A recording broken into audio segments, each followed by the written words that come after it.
দেশি মুরগির যখনই বাসায় রান্না হয় তখনই এই দেশি মুরগির চামড়াটা আমার নিতে হয়, কেননা এটা আমার হাজব্যান্ডের খুবই পছন্দ।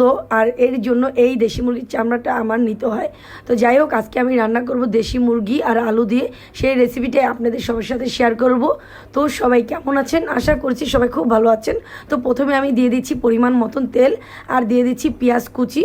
এখন দিয়ে দেব দারচিনি, এলাচ, তেজপাতা, 2টি লবঙ্গ, 1 চামচের মতন লবণ। এটাকে একটু সময় নিয়ে লাল করে ভেজে নেব। আর এখন আমি একটি মশলা রেডি করে নেব। প্রথমে দিয়ে দিচ্ছি 2 চামচের মতন মরিচের গুঁড়া, 2 চামচের মতন ধনিয়ার গুঁড়া, 1 চামচের মতন হলুদের গুঁড়া, আর 1 চামচের মতন দিয়ে দেবো টক দই। এখন দিয়ে দেবো আমি সামান্য পরিমাণ মতন একটু পানি। তো এই পানিটা দিয়ে একটু আমি ভালো মতন একটু লাড়াচাড়া দিয়ে দেবো। আমি ভুলে গিয়েছিলাম আদা বাটা দিতে, তার জন্য এখন দিয়ে দিচ্ছি 2 চামচের মতন আদা রসুন বাটা। এখন এটাকে আমি একটু সময় নিয়ে ভালো মতন একটু পানির সাথে মিশিয়ে নেব। তো এইটা আমি এক সাইডে রেখে সেই পেঁয়াজটাকে একটু লাড়াচাড়া দিয়ে দেখছি, হ্যাঁ বাদামি কালার হয়ে গেছে। সেই পেস্টটা এখন আমি মশলার দিয়ে দেবো। সামান্য একটু পানি দিয়ে ভালো মতন ধুয়ে এটাও আমি এখন দিয়ে এটাকে একটু সময় নিয়ে ভালো মতন কষিয়ে নেব। তো কষানোটা হয়ে গিয়েছে দেখতে পাচ্ছেন। এখন আমি সেই দেশি মুরগিটা দিয়ে দেবো সেই মশলাতে। এখন এটাকে দিয়ে ভালো মতন একটু লাড়াচাড়া দিয়ে মানে ঢেকে সময় নিয়ে কষিয়ে নেব।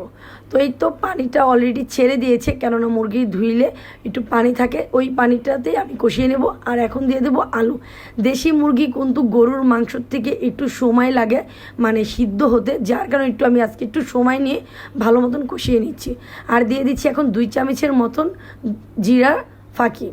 তো যাই হোক, এখন একটু লাড়াচাড়া দিয়ে ভালো মতন আবার কিছুক্ষণের জন্য ঢেকে এটাকে আমি একটু ভালো মতন কষিয়ে নিব। তো কষানোটা ফাইনালি হয়ে গিয়েছে। এখন আমি লাড়াচাড়া দিয়ে এখন এখানে দিয়ে দেব গরম পানি। তো গরম পানিটা আমি পরিমাণ মতন দিয়ে দিচ্ছি, দিয়ে এটাকে ভালো মতন পানির সাথে মশলার সাথে একটু লাড়াচাড়া দিয়ে মিশিয়ে নেব, যেন খুব সুন্দর মতন মিশে যায় সব কিছু।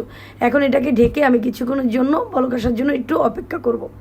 এই তো বলক চলে এসেছে। এখন আমি এখানে দিয়ে দেবো কিছুটা কাঁচামরিচ আস্ত। এখন একটু লাড়াচাড়া দিয়ে আমি এটাকে আবার কিছুক্ষণের জন্য ভালো মতন একটু সময় নিয়ে রান্না করে নেব। এই তো মাশাআল্লাহ খুব সুন্দর মতন রান্নাটা হয়ে গিয়েছে দেখতে পাচ্ছেন। এখন আমি একটু ভালো মতন নাড়াচাড়াটা দিয়ে চেক করে নিয়েছি যে সব কিছু ঠিকঠাক আছে নাকি। তো সব কিছু খুব সুন্দর মতন সিদ্ধ হয়ে গিয়েছে।